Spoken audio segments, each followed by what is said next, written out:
আর নূরে মুহাম্মদ রসূল আরবি নাইবে পরওয়ার জিবরাইল চুমে যার দরবার নবী না হলে তৈরি হতো না এ বিশ্ব জাহান।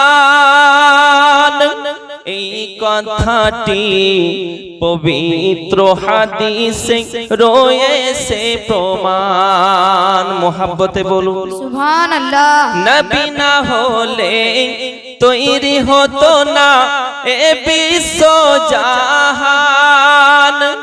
এই কথাটি পবিত্র হাদিসে রয়েছে প্রমাণ। খুদ খোদাই প্রকাশ না করতেন, খুদ